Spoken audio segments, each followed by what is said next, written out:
добрый день. В эфире программа «Тема дня» и гость студии АТВ Валерий Яниоглу, председатель партии «Наш Буджак» или Bizim Буджак. Рада вас видеть в нашей программе. Здравствуйте, Валерий Федорович. Благодарю вас за приглашение. Валерий Федорович, вы создали партию «Наш Буджак» еще в 2022 году, да? Да, в ноябре. А в чем была такая необходимость, каковы цели и задачи данной новой партии? Ну, цели и задачи партии, в принципе, одни. Большинство партий в свои программы включают, какие шаги они намерены делать для того, чтобы достичь уровня доверия граждан и прийти к власти. То есть цель это... у них у всех есть определенная программа, да, наверное, и у вас есть. Ну и у нас есть программа, в дальнейшем я где-то кратко, может быть, характеризую некие особенности нашей программы, чем они отличаются от других партий. Вот. Но длительный период времени гагаузский избиратель, молдавский избиратель очень верил, будучи наивным, и верил словам больше, да. Правда, в последнее время словам не верит, верит только деньгам. Это тоже есть. Сожалею, что так идет, что люди начинают не понимают, что деньги в конечном итоге, как говорил один человек, Мамонов, да, что в гробу карманов нет, и там с собой все не заберешь. Но факт это есть реалии. Наша партия, она получила толчок тогда, когда, будем говорить, люди поняли, что республиканским партиям в Республике Молдова, и особенно в Гагаузии, верить нельзя. К сожалению, я сейчас не буду говорить о партиях, для того, чтобы кто-то там не обиделся на меня. Но мы, как избиратели, очень кучно голосовали за партии. То за одну, большинство, да, потом другие, большинство. И получалось так, что верили, даже в начале 2000-х годов Народное собрание подписало с одной партией договор, и взяли каждое свои обязательства. Народное собрание и депутаты выдержали обязательства, партия, как всегда. Поэтому многие мои друзья, многие коллеги, обсуждая, знаете, не обязательно там на телевидении, но обсуждая где-то в узком кругу, мы размышляли. Ну, получается так, что в республике нам не верят. И созданная республиканская партия, она обязательно должна учитывать мнение, в том числе и центра Кишинева. И когда она ставит на чашу весов, что важнее, она выбирает центр, а Гагаузия остается всегда в стороне. Вот, тогда в начале 2000-х годов начали задумываться над тем, что необходимо создать партию в самой Гагаузии. Я был первым заместителем с Кройтером, тогда был период времени, и мы приняли решение создать региональные партии. Если вы помните, скорее всего вы помните, даже была создана партия «Ватан». Да, вот я хотела затронуть эту тему еще. Это в 85-м году, 89-й год, по-моему, был? Нет, 99-й. Когда, первая партия Гагаузского АЛК, это 89-й год, потом 95-й год «Ватан», насколько я помню. А потом был принят закон о региональных партиях, и мы в 2002 году совершили государственный переворот в Гагаузии, вы знаете, сместили Крайтора, и когда пришел другой Башкан, он этот закон отменил через Народное собрание. Это было принято законом Народного собрания, собрания, потому что согласно закону об особом правовом статусе Гагаузия имеет право принимать законы, действующие на ее территории. И никто не должен... То есть те партии, которые создавались, они действовали только на территории Гагаузии? Да, тот закон предполагал, что будет действовать на территории Гагаузии. Формировать условия формирования, правила жизни, деятельности и многие другие аспекты. Но, к сожалению, тогда случилось то, что случилось, и закон был отменен. Прошел какой-то период времени, будучи еще у власти еще 8 лет с другим Башканом, я, в принципе, увидел, что есть потребность людей через какую-то трибуну высказаться и воспользоваться или найти ключ к сердцу избирателя. Но закон о партиях в республике не принимался закон о региональных партиях, а закон о партиях Республики Молдова, он предполагал, что нужно 5000 голосов в 17 районах в целом по республике. Это было очень, очень сложно.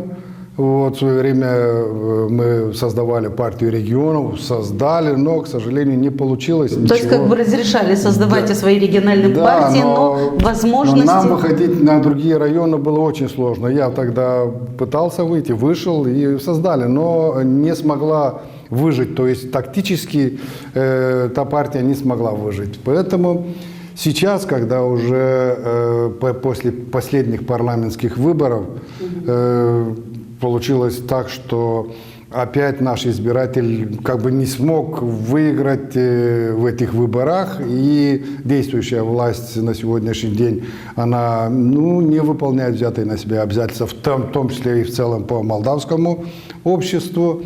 И мои коллеги, друзья подошли ко мне и сказали: Валерий Федорович, есть потребность в создании партии гагаузской направленности.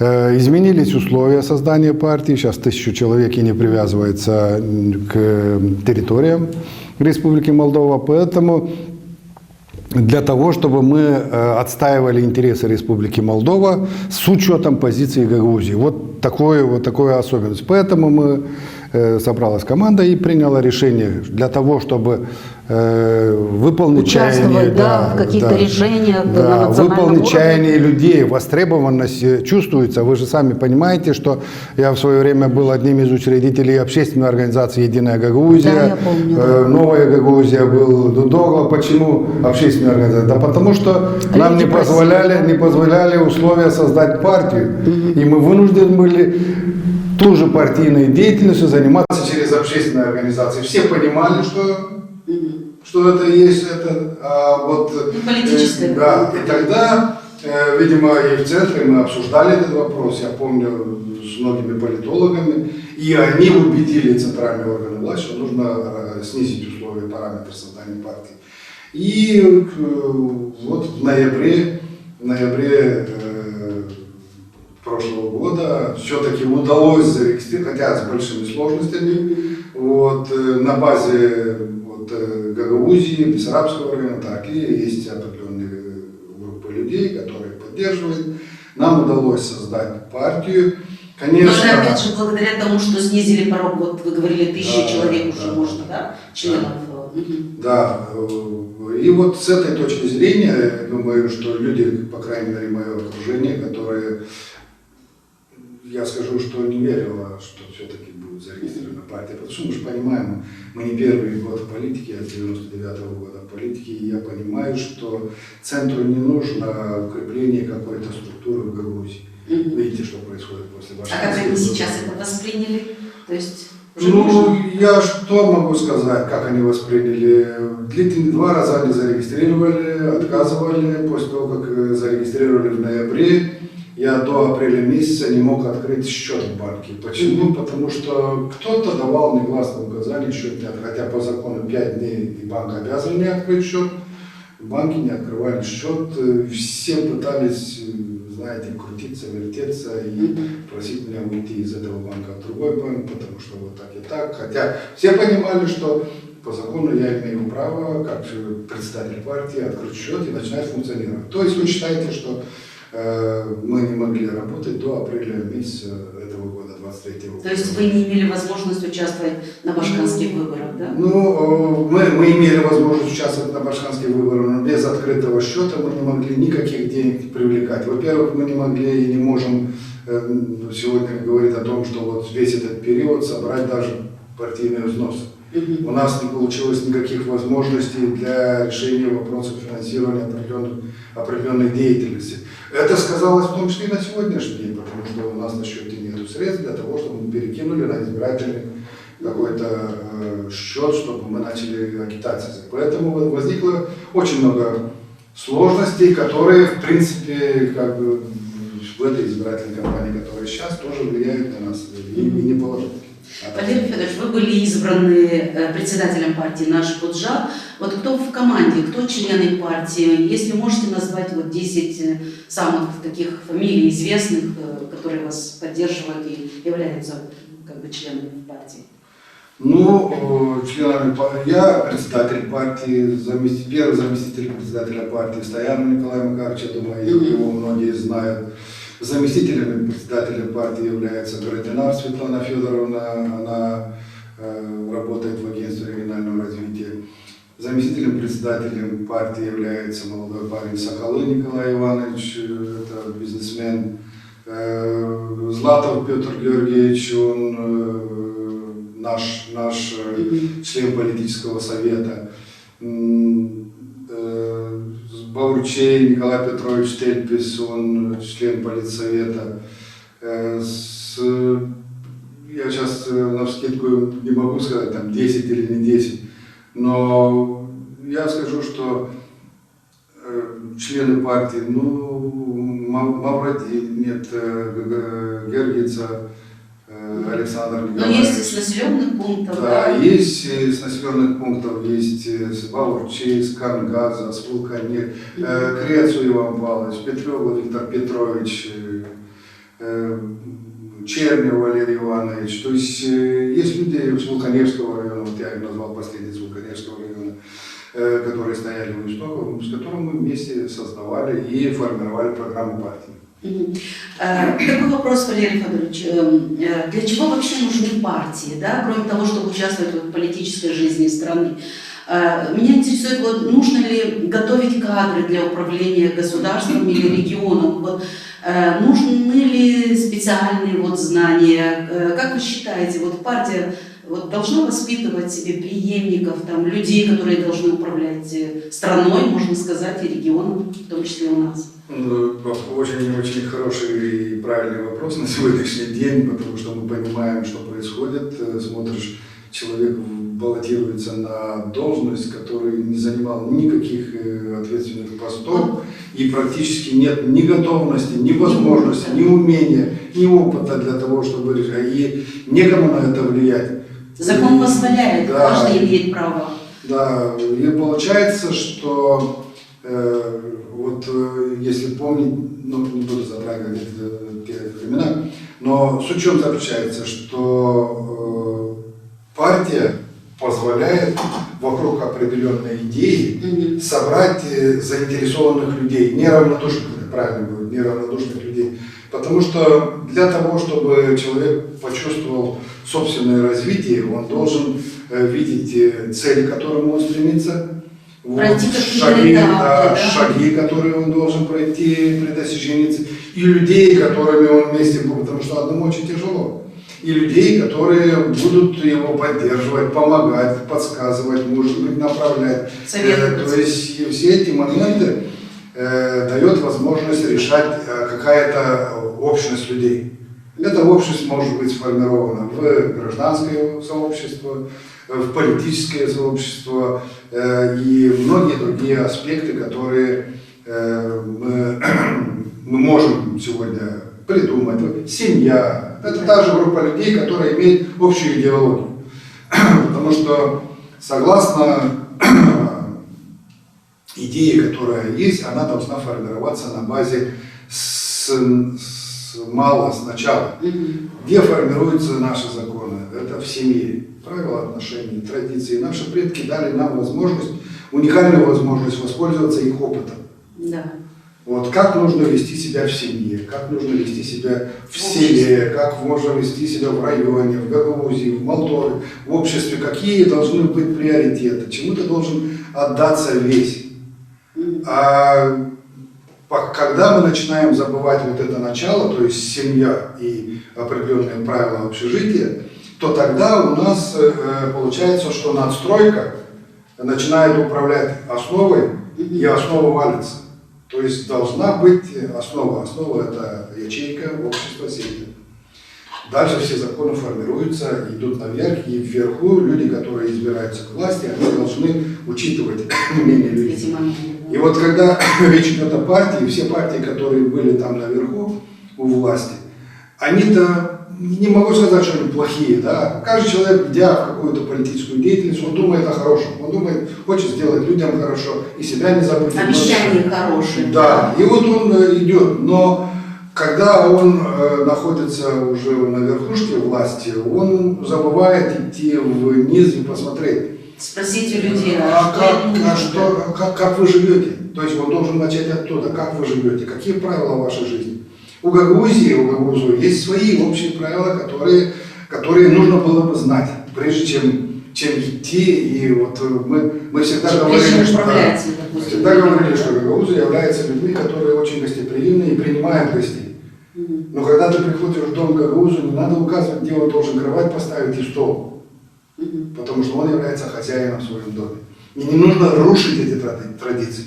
Вот все те, кто приходил, они не понимали эти вещи, и они вначале получали максимум голосов, потом получали минимум. То есть резкое разочарование людей и от этих обещаний, и потом как бы надежда на другие обещания.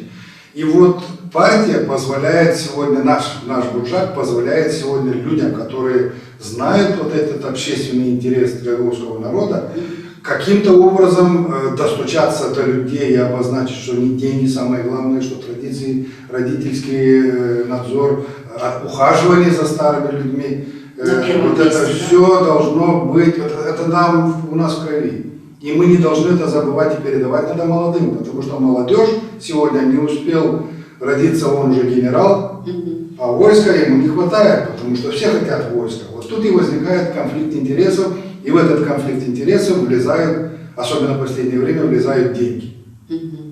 Вот интерес появляется не традиционный, не национальный, не государственный, а личный, финансовый. Вот это очень большая трагедия, мы считаем, для нас. И я, возглавив партию, считаю, что один из элементов, которые буду пытаться изменить в людях, да, это сознание. Попытаться вернуть их к истокам, к своим родным, к своим родителям.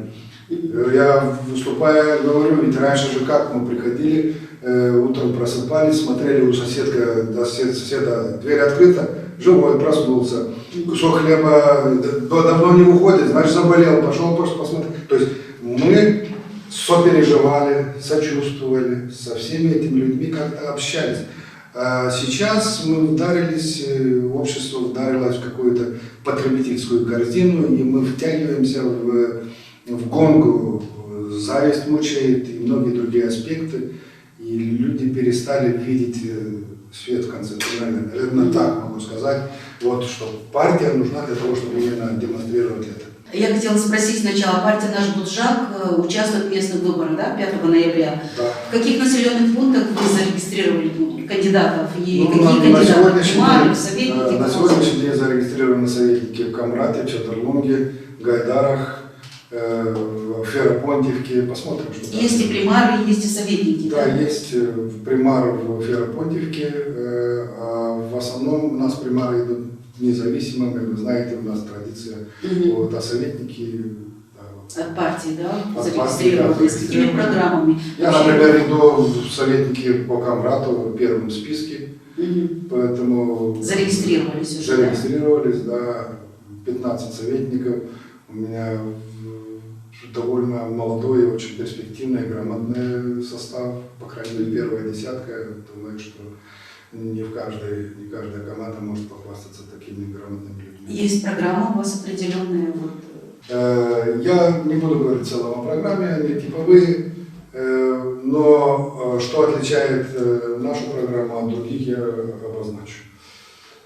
Мы очень длительный период времени, уже более 30 лет, как создана гагаузская автономия, наблюдаем за тем, что практически есть попытки низвести Гагаузию на ноль, умножить на ноль, и результат, чтобы был такой: мы вам дали культурную автономию, вот, танцуйте, да? Говорите вы на гагаузском языке, танцуйте и дальше уже не выпрыгивайте из штанов. Ну, мы считаем, что это неправильно. Но что самое главное, речь идет о том, что Гагаузия как таковая не имеет возможности отстаивать интересы. Вроде мы говорим, уважаемые, посмотрите, есть закон об особом правоприменении, пункт такой-то говорит об этом, пункт такой-то говорит об этом. Есть много вопросов, которые необходимо, может, внести изменения в Конституцию саму для того, чтобы... Потому что по закону об особом правоприменении один из элементов, Народное собрание вправе принимать законы. Значит, чтобы не противоречить национальным. Да, законы, которые действуют, и они не должны противоречить общим и подписанным Республикой Молдова документам.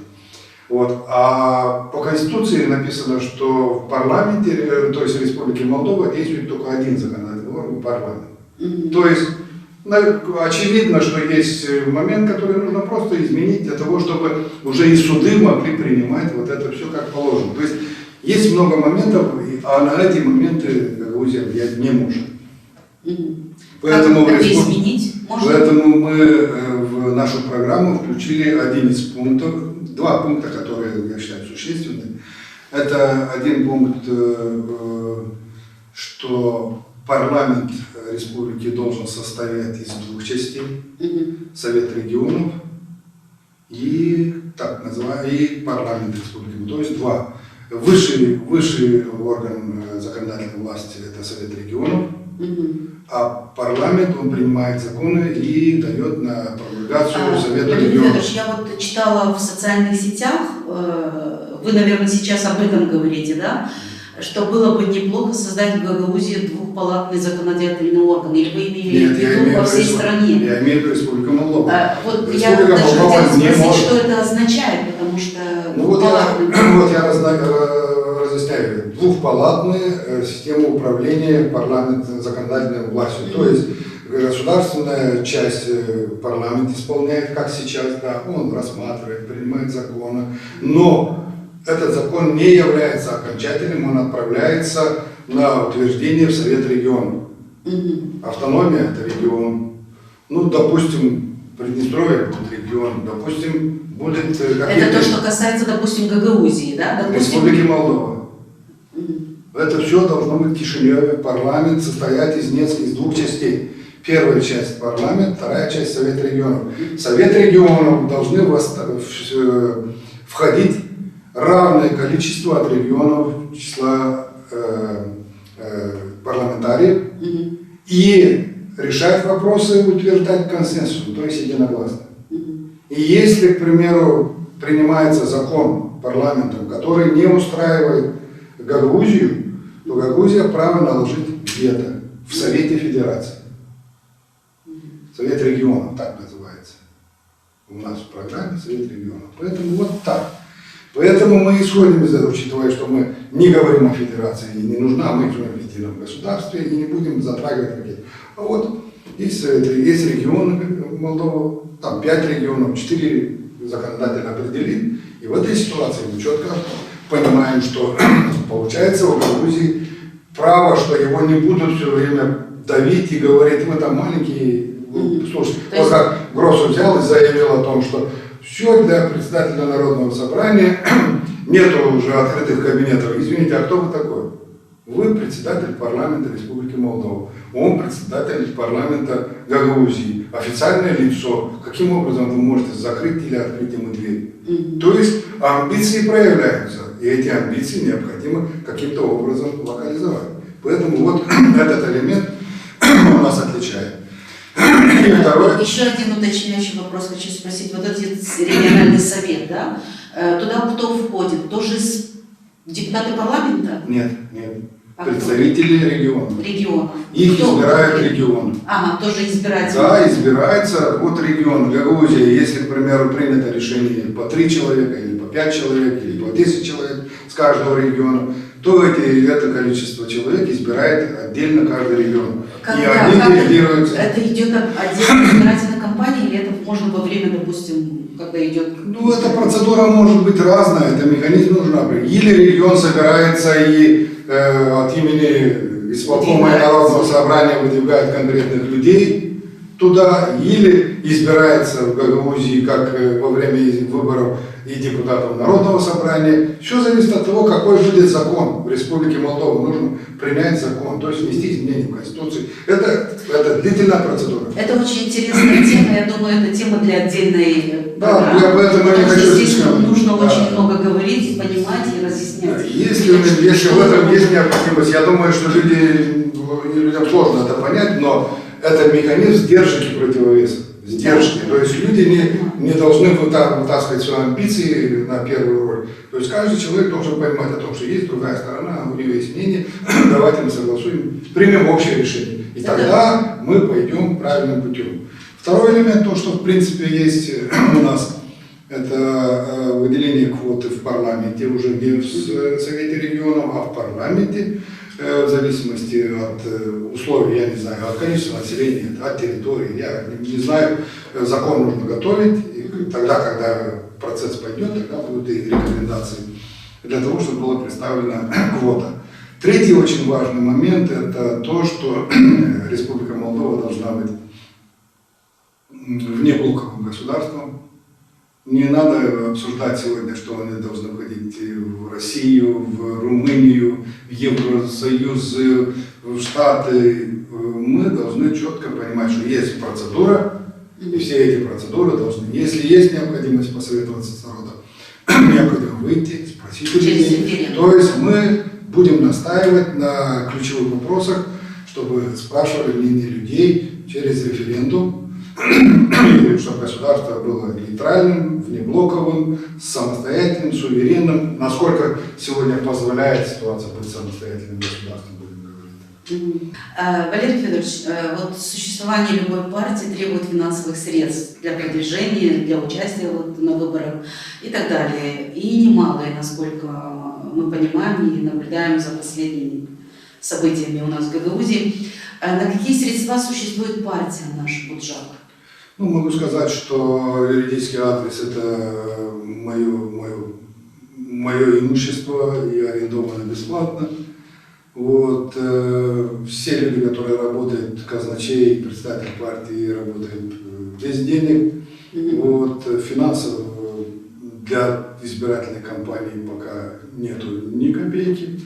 Наверное, в ближайшее время через социальные сети я обращусь к населению, чтобы они поддержали, пока укажу счет, на который в случае есть возможность перечислить какой-то, кто как имеет возможность деньги для того, чтобы провести эту избирательную кампанию. На сегодняшний день до регистрации наших кандидатов практически мы не потратили средства, постарались на авторитете, на каких-то других эмоциях, на идеи. То есть вы сейчас в первый раз участвуете, ваша партия первый раз участвует в выборах и надеетесь в основном на поддержку людей? Ну, в основном, да, у нас в списке вошли с тех территорий, по крайней мере, которые я назвал, вошли авторитетные люди, и они, я думаю, что... Ну, я могу сказать так, что в Камрате есть своя особенность, здесь в основном идут за независимых. Но, несмотря на это, мы решили выйти к избирателям. Заявить о себе, о партии. Да, заявим о себе, скажем о том, что есть партия. Я думаю, что какая-то часть людей все-таки пойдет за партией «Наш Буджак», потому что это как раз то, что они ждали. Я все время наблюдал за социальными сетями, где говорят, нам пора создать свою гагаузскую партию. Вот знаете, вам она есть. А дальше что? А дальше ваши действия. Вы способны пойти сегодня и сказать, мне не нужно эти 500 лей, а я пойду проголосую за мою родную партию. Вот это как делают венгры, да? Вот они голосуют в Румынии за венгерскую партию. И все. А наши что?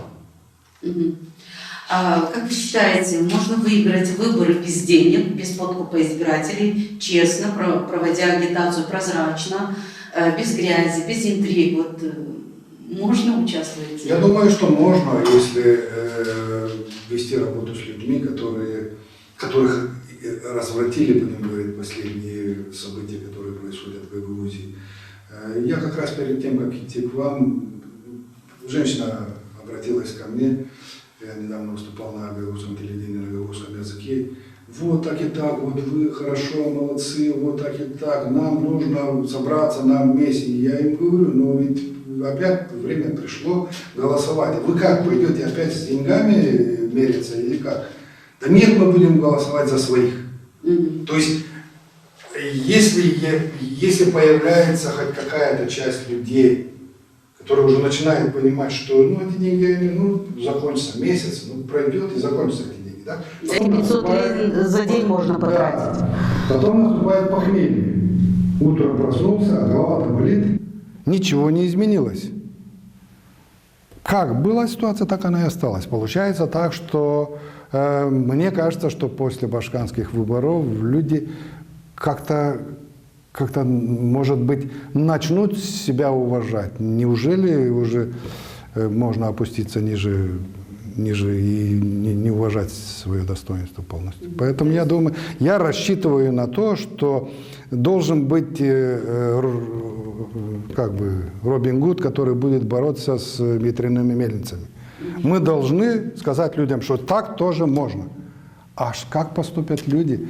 Поймут они или не поймут? То есть эти выборы сейчас покажут, да? Вот эти выборы покажут, и примарские выборы покажут, потому что мы видим, что творится сейчас. По крайней мере, я знаю, что творится при регистрации.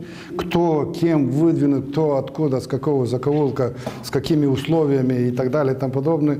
Пока это тревожно. Валерий Федорович, в последнее время вот очень много негативных высказываний в адрес Гагаузии. Мы слышим от кишиневских политиков, экспертов. Как вы думаете, вот для чего это делается? И может ли наша автономия прекратить вот свое существование в какой-то момент? Думаю, нет, никакого прекращения не будет, по крайней мере, пока наше поколение еще на ходу. Вот. То есть как-то мы защищены законом? Да. Так вот, мы предпринимаем усилия для того, чтобы защититься. Вот я поэтому и говорил о Совете региона и многие другие аспекты. Я думаю, что... Но для того, чтобы мы почувствовали свою силу и возможность влиять на ситуацию, мы должны объединиться сами. В гагаузском обществе пошел раздрай. Люди начали отстаивать свои интересы, каждый свои. И они, этот раскол... Я общался с многими депутатами и сказал, не получается сейчас вот перед выборами, но давайте на платформе партии «Наш Буджак» создадим некий дискуссионный клуб, на котором начнем обсуждать. Ребята, а что дальше? Ну вот сегодня мы друг другу зубы поломаем и так далее и тому подобное. Дальше-то что? Есть путь. Я в социальных сетях вчера опубликовал одну статью, и в отзывах написано, да, не только в Молдове Мамалыга не взрывается, оказывается, в Гагаузии тоже, да? То есть за нами наблюдают и другие люди. Говорят, ребята, в общении нам говорят, ребята, вы же не такие. Вы же не были продажными, вы были люди слова, вы были уважающие старых людей, вы уважали вообще людей, мы вместе с вами ходили. Кем вы стали? Не было интернета раньше, воспитывались. Вот поэтому я думаю, что еще не поздно вернуться к истокам. А эти истоки, они есть, они очень важные, эти корни у нас, они не высохли. Наверху засуха. Но в земле корни пока еще влажные, поэтому думаю, что молодежь должна... листва упадет, но дерево жить будет. Гагаузия будет жить, несмотря на то, что Кишинев... Вы понимаете? Кишинев, мы имеем в виду некоторых экспертов. Там, в принципе, не все же, некоторые... Знаю я, и нам то, я лично с ним знаком. Многих я их знаю, этих людей знаю. Ведь в какой-то части эти люди провоцируют нас. Не все они так размышляют. Даже они в общении могут высказать другое мнение. Но на публику очевидно, что они сегодня, имея свое отношение к каким-то там действиям Украина-Россия, они их обязывают, потому что они зависимые люди. Они зависимые люди, они выполняют установку. Так не может быть. Установка, если кто-то там тебе хорошую дорогу заасфальтировал, то дорога ведет к бойне, знай точно. Поэтому лучше выбери свою дорогу. Мы должны выбрать свою дорогу. Республика Молдова – уникальное государство, в котором живут люди и уважают друг друга, и никто нас не натравит друг на друга. Еще одно мнение ваше меня интересует. Вот часто мы слышим выступления наших уже патриотов у нас тут в автономии, что мы любим Молдову, что мы хотим жить в Молдове, да, в единой стране, но дружить хотим с Россией. Вот кричат на митингах: долой правительство Молдовы, долой президента. Вот как вы считаете, вот такие лозунги, такие высказывания наших местных патриотов, они могут привести к улучшению отношений между Гагаузией и Кишиневым, потому что сейчас много об этом говорят, и что со стороны Молдовы, со нашей стороны. Вот как улучшить наши отношения? Просто надо быть самим собой. Вы знаете, я хочу вам сказать, есть у суфистов такое вот выражение: если человек агрессирует по поводу другого человека или другой страны, значит в нем это, о чем он говорит, это в нем заложено. Если он о ком-то говорит плохо, значит внутри у него стоит разобраться. Он такой. И когда люди начинают говорить на митингах или где-то что-то говорить, выплескивая какой-то негатив вот в это общий казан, да, то я задаю себе вопрос, а кто он, говорящий? Поэтому я не знаю, о ком вы говорите, но этот человек, скорее всего, неустойчив, тот, который об этом говорил. Мы живем в Республике Молдова. Это наш общий дом. Мы в этом государстве должны создать такие условия, чтобы нам было радостно жить. Я работал в органах КГБ, и меня жизнь научила защищать свою родину. Я знаю, что такое родина. Вот принцип формирования гагаузской партии вот такой. Я вам сейчас скажу. Наверное, это тоже элемент другого. Значит, все идет от рода. Родина, родил, родство, дерево и так далее. Это все от рода. И мы должны уважать свой род, любить свой род. Мы все родственники. Молдаване, русские, гагаузы, болгары, кто живет здесь, мы все родственники, часть общего рода. И если мы не уважаем, не любим часть своего рода, то значит мы практически не научились вообще жить как положено. Живя в молдавском государстве, мой принцип, я в 11 лет был первым заместителем Башкана, и в принципе мне очень часто приходилось общаться в центре, в Кишиневе, не обязательно это афишировалось. Но с людьми мы общались, и независимо от какой национальности. Нам удавалось решать очень много вопросов. Почему? Потому что мы в процессе общения аргументированно, уважительно относились к собеседнику. И тогда всегда получался результат. Я не считаю, что сегодня попытка активизировать противостояние между Кишиневым и Камратом – это правильная часть деятельности этих людей, которые сегодня собирают на митинги. Да, мы проходили этап, например, про проведение референдума. Я возглавлял инициативную группу, и мы провели референдум. Да, какая-то часть общества не приняла вот этот референдум. Но мы его проверили, никого не обидели, никого не оскорбили. Мы высказали свое. Это демократический принцип, вот спросить у людей. Да, вот так нам и нужно жить и дальше. Почему я говорил о том, что нужно создать двухпалатный парламент Республики Молдова? Для того, чтобы мы могли там, прежде чем какой-то закон выбросить, негативный, он позитивный, там посоветоваться, пусть брожение пройдет, и тогда будет решение. Поэтому я за то, чтобы в Республике Молдова, в едином государстве, государственность гагаузов была, и уважение друг к другу сохранялось длительный период времени. И тогда, когда мы будем уважать друг друга, тогда намного... Почему люди кричат друг на друга? Выплескивают свою негативную энергию. Нет, ну вот вроде бы сидят два человека рядом, да, вроде слышно тихо, когда разговариваешь. Но когда они начинают агрессировать, они начинают кричать. Почему? Потому что они отдаляются сердцами друг от друга. Все, они закрываются. И им кажется, что его не слышат. И он говорит, кричит, его уже не слышат. Вот нам надо перестать кричать. Нам надо тихонечко, шепотом поговорить. И я думаю, что и решение всегда найдется. И партия в этой ситуации, наш Буджак, она имеет целевые установки сегодня начать дискутировать. Я даже сказал некоторым, я завтра пойду к Башкану Гагаузии и обозначу. Ребят, вы сегодня пришли к власти, но не для того, чтобы решать какие-то... Вы пришли к власти, которая вам дана для того, чтобы решать проблемы общества. И всего общества, а не только части, которые вам симпатизируют. Поэтому вот тут многие вопросы, которые нам еще предстоит обсуждать. То есть политики – это слуги народа, да? Они должны в первую очередь служить людям, их интересам.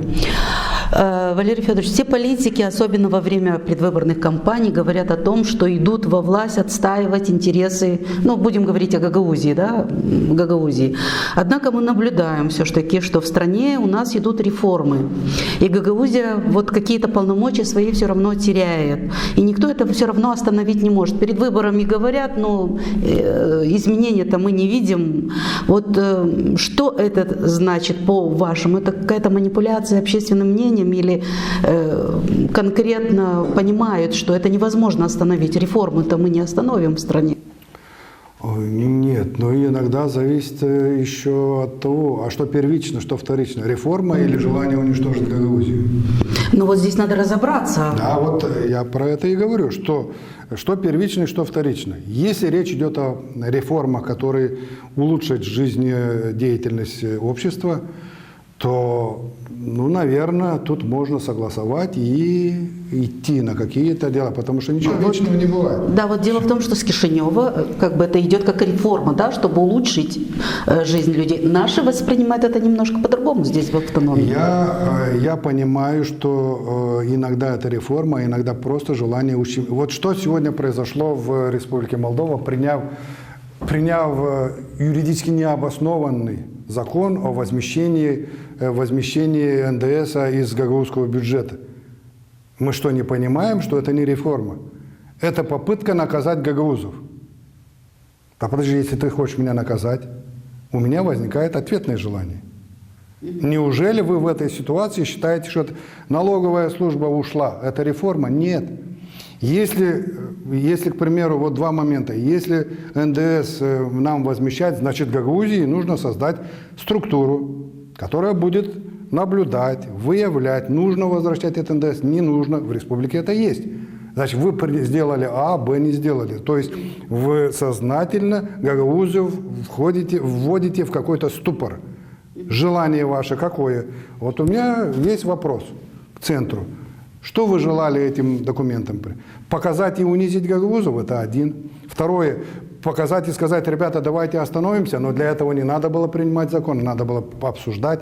То есть тут вопрос, и когда мы говорим, к примеру, налоговая служба, я работал в системе, управлял и контролировал систему налогообложения. Мы принимали закон еще в 1999 году, когда 10-12 месяцев не платили заработные платы. И тогда мы путем системы поощрения и налогообложений вывели людей и наши предприятия из тупика, списали штрафные санкции и пеня с учетом, что они погасят все долги, и получилось так, что экономика оживилась. То есть не вы там в Кишиневе знаете, как мы экономику, малый бизнес и многие вопросы будем решать.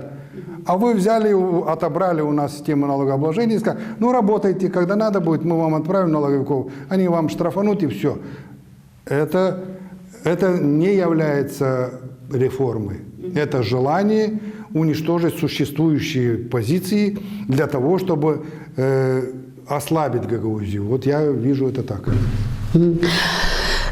Как вы вообще оцениваете происходящие события у нас в Гагаузии? Я имею в виду вот 8-летнее правление экс-Башкана, которое даже не отчиталось перед гагаузским народом, я так считаю. Было очень много говорилось о разворованных грантах, результаты мы не увидели. Украденная пшеница, опять же, говорили об этом, опять же, мы ничего не увидели. Обнищание наших граждан, маленькие зарплаты. В общем, говорить можно долго, но вот как выйти с этой ситуации, как выжить людям. Люди уже не знают, кому верить, кого выбирать. Вот накануне у нас выборы опять. Ну, я вам скажу, в 2015 году я баллотировался кандидатом Башкана Гагаузии. Я проиграл. Был я первым заместителем Башкана. Когда мы уходили, мы оставили на счету немалое количество денег. Вот. И хорошие проекты, мне кажется. И были очень много проектов, в том числе и Чешмекёйские сады, в том числе и вот этот Дом творчества, и договоренности о создании колледжа, и многие другие вопросы, в том числе и по азербайджанский проект по Чадарлунге. То есть мы заложили определенное видение, понимая, что есть некая легитимность власти и передача власти с полномочиями, с обязательствами и многое другое. Более того, мы в свое время, тогда рассматривался вопрос в парламенте, закон о бюджете, и были внесены определенные изменения, и были формулы финансирования. Формула финансирования, и мы отстояли ту формулу финансирования, которая позволяла бы нам при условии хорошей работы в системе налогообложения и многих других моментов ежегодно получать дополнительных бюджетов около 40 миллионов лей. И когда мы уходили, я сказал об этом и Башкану, Влах госпоже, и Чебану Вадиму. Я им сказал, уважаемые, Вот есть перспектива. Вы в течение определенного времени будете иметь свободные остатки больших средств, которые необходимо направить на создание экономических условий для наших предприятий. Пройдет 4 года, у вас эти средства уже нормализуются на ноль, пойдет где-то, ну не 4, а где-то 6 лет, да. И вот за эти 6 лет вы должны будете создать определенные условия для того, чтобы активизировалась наша экономика, и чтобы потом система налогооблагаемая база будет больше, и тогда уже дальше будете бюджет наворачивать. Но только эти деньги не отправляйте на какие-то, на проедание. Вот с этими пожеланиями и как бы контактировали, даже был один звонок, Ирина Федоровна, она мне позвонила, сказала: Валерий Федорович, вы были правы, вот на состоянии сентября месяца у нас уже есть 30 миллионов. Я сказал: вы помните, мы говорили с вами, делайте так, будет лучше. Хорошо. Но, к сожалению, оказалось так, что вот это вот красование перед народом, да, оказалось намного важнее, чем создание экономического стимула для государственных структур и для бизнеса. И эти средства, о которых я говорил, значит, они были просто проедены. И я об этом сожалею. Исходя из этого, у нас и отношения как бы с той властью у меня они испортились только потому, что эти люди не поняли, для чего они пришли во власть. Но Ирина Федоровна не предложила вам работу, да, в исполкоме? Вы Нет, же она все же просто, такие хороший опыт имели, она 8 лет просто проработали. сделала все, чтобы меня уволили еще с прошлой работы, на которой я работал директором агентства регионального развития. Ну, это, об этом я не буду говорить. Смотрите, когда речь идет о зерне, вы сказали о пшенице, да, мы тоже получали и при Кройтере, и при Формузале. Я помню, что сразу же возникает желание сказать: украли, держи вора. Но держи вора больше часто очень кричит тот, кто сам украл, потому что он знает весь механизм. Но для того, чтобы этого не было, было создано управление по материальным ресурсам Гагаузии. И необходимо было решить вопросы через это управление, чтобы освободить Башкана от каких-то там наездов постоянных. Когда Башкан действующий, мы передали более 1000 тонн зерна, наши резервы, которые да, позволяют, это фонд резервный был, позволяли, мы что-то раздали случае, людям, мы раздали засуха. людям, солярку раздали людям, пшеницу раздали людям, и что-то оставили для того, чтобы мы, на всякий случай, в чрезвычайной ситуации могли бы манипулировать этими вопросами, то есть дать людям. Но это зерно не может находиться в складах 10-20 лет. Его нужно постоянно менять. Обновлять, Обновлять. то есть И вот раздать, а взамен... И забрать с процентными. Мы, когда были, мы отдавали зерно, обратно они возвращали с процентов 5-8% дополнительно. То есть, и в зависимости от клейковины, все были расчеты. Вот. Но для того, чтобы решить проблему, необходимо было конкретные манипуляции. То есть, заседание исполкома, заявление людей, все эти процедуры необходимо было соблюсти. И мы соблюдали, выдавая зерно, человек подписывал договора на основании решения исполкома, отдел материальных резервов, он исполнял решение исполкома, но не самостоятельно. То есть вот такая картина. Здесь я пытался хоть одно решение исполкома за 8 лет найти. Ну, первые 5-6 лет я их не видел. Я сначала думал, куда делать зерно. Или продали, или что. Но получилось то, что получилось. То есть получается так, что здесь нужно... Я не сторонник того, чтобы заявлять сразу, что украли. Ну, понятно, но Да, на сегодняшний день есть такой но фонд? надо вообще? разобраться. Нет, они взяли его, раздали. Для того, чтобы исключить все эти вопросы, они просто его раздали примариям, и след уже пропадает. Поэтому... Но были слухи, что говорили, что документально как-то как бы раздали примариям, Есть на самом документально. деле пшеницы. Да, я не знаю, здесь просто нужно разобраться. Здесь надо просто первичные документы, сколько осталось в 2015 году, и дальше уже смотреть, как движение. Вот в этом отделе мы по материальным резервам, скорее всего, это движение есть, если оно было. Если оно не было, то тут это уже является неким составом уголовного преследования. Но кроме пшеницы очень много за эти 8 лет было грантов. Мы об этом много говорят, но опять-таки мы не видим, где эти гранты, где эти предприятия, которые должны были быть. В этом отношении я могу вам сказать одно. Мы когда в 2014 году еще работали по первым грантам, да, которые пришли после нас уже, при нас их не было, был посол Европы Мижей, фамилия его, да, и мы с ним обсуждали. Михалка, по-моему. Не Михалка, да, раньше. Да. Карл Мижей, кажется, что-то такое. Точно знаю, что фамилия Мижей его была. Вот, и мы с ним обсуждали, для того, чтобы получить по этой программе 5 миллионов евро, мы подготовили очень много объектов, которые необходимо было где утеплить, наши больницы. То есть мы подготовили конкретные предложения к этой программе.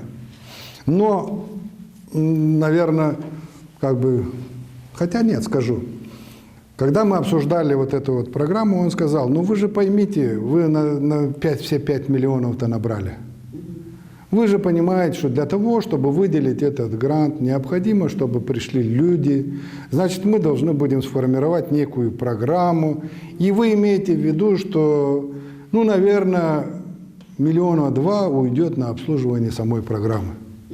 То есть будет выделено... Не все деньги поступают, да? Да, будет выделено процент. 5 миллионов, а вы будете иметь возможность распоряжаться, X, Y будем говорить, не будем называть какая-то. Вот тогда я удивился, говорю, как так, говорю, если мы говорим об этом, давайте вы контролируете, давайте создаем внебюджетный фонд. Мы этот внебюджетный фонд, кстати, приняли тогда закон о внебюджетных фондах развития Гагаузии. И закон действует по сегодняшний день. Правда, он так и не работает.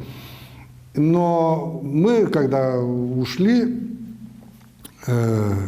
я уже потом работал директором агентства регионального развития. Пришли эти деньги на региональное развитие, как тогда мы... Я, будучи директором агентства регионального развития, считал, что эти средства пойдут на те цели. Агентство приняло где-то 5 программ. Это программа водообеспечения и канализации, это экономика, экономическая инфраструктура, 5 программ дороги Гагаузии. Вот. Но когда эти представители этих программ пришли ко мне, сказали, что да, вот выделены те средства, вот, как результат вот того-то.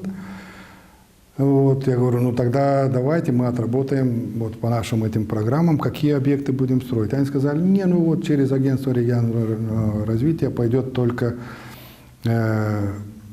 подготовка программы по туризму. А остальные деньги? Остальные деньги пошли напрямую на исполком. И я могу сказать, наверное, одну особенность. Я был членом координационного совета, учитывая, как вроде деньги на региональное развитие, агентство не получает ничего, деньги куда-то уходят, и они для того, чтобы немножко закрыть эту тему, включили в состав координационного совета. И когда уже решился вопрос, и они решили таким образом, как они решили, я не участвовал в этом. Но в конце они прислали ко мне документы и созвали какое-то совещание, на котором нужно было утвердить эти затраты. Я письменно через агентство потребовал, чтобы мне дали полный расклад, куда ушли средства. Средства немалые. Да, потому что я в таком случае сказал, что я отказываюсь участвовать, и я не участвовал, потому что мне не отправили документ, меня уже не пригласили. Более того, должна была быть одна поездка единственная за границу, куда-то в Прибалтику. Мне отказали в этой поездке и вычеркнули из списка. То есть вот всю ту информацию, которой я располагаю. Эти вопросы должны уже решать именно европейцы. И И если есть какие-то там нарушения, ну просто разобраться, какие нарушения. Потому что вся эта помощь бывает так, что правой рукой отдала, левой забрал обратно. То есть у них свои процедуры, да? Валерий Федорович, учитывая, что наша программа выходит накануне предвыборной кампании, и я бы хотела бы предложить вам, чтобы вы как бы последним вопросом, да, обратились к нашим избирателям, учитывая, что мы начали нашу тематику от партии «Наш Буджак», то вы можете обратиться к избирателям. Уважаемые сограждане, уважаемые жители Гагаузии, приближается выбор в органы местной публичной власти. Очень важный элемент, потому что население избирает власть именно в своем населенном пункте. Примаров, советников. Вот. И очень много, я обращаюсь к вам, вспоминаю, как делали наши предки, наши родители. Когда они за кого-то отдавали свой голос, они смотрели жизненный путь этого человека. Не воронның ardında, не yaptığı yaşamakta. Кто он, кто его родители, чем он занимался, какой у него опыт. И не нужно обращать внимание на какие-то призывы людей, которые предлагают вам благо только для голосования за какого-то человека. Партия «Наш Буджак», она создана и названа чисто интуитивно. Его эмблема – волк. Волк – это зверь, который не предает и верный своему спутнику на всю жизнь, и многие другие аспекты. Вот я считаю, что мы, гагаузская партия «Наш Буджак», являемся вот такими же символами, и наша миссия – показать дорогу многим живущим в Республике Молдова. Поэтому я вас призываю проголосовать за людей, которых вы знаете, которым можно доверять. Члены команды в Чадарлунге, в Гайдарах, в Ферапонтике, в Камраты являются достойными, члены команды «Наш Буджак» являются достойными людьми, опытными, занимают и ответственные должности, и с помощью которых они смогут оказать содействие, в том числе и подсказать, может быть, и примарам, и многим другим людям, каким образом нам надо двигаться вперед. Наш Буджак – это будущее Гагаузии, это будущее Республики Молдова. Вместе с вами мы сможем показать и в центре, что можно жить по-другому. Можно жить, не обвиняя друг друга, можно просто уважать друг друга, можно идти к общей цели. А общая цель – создать государство, в котором мы сможем, встретившись друг с другом, не отпускать глаза от стыда, а просто обнять и, может быть, если кому-то нужно, дать кусочек хлеба, и любить друг друга не телесно, а духовно. Поэтому я вас призываю, будьте бдительными и не рассчитывайте на сиюминутную успех какого-то общего дела, а думайте надолго. Так всегда надежнее, так всегда увереннее, так всегда Бог нам говорил. Через Библию читайте и будем вместе двигаться только вперед. Спасибо. Валерий Федорович, я благодарю вас за участие в нашей программе. Я желаю иметь хорошее будущее партии «Наш Буджак». Вам победы на местных выборах, а потом и на республиканских. Вы смотрели программу «Тема дня» с Елизаветой Ротарь. Гостем был Валерий Яниогла, председатель партии «Наш Буджак». До встречи в эфире.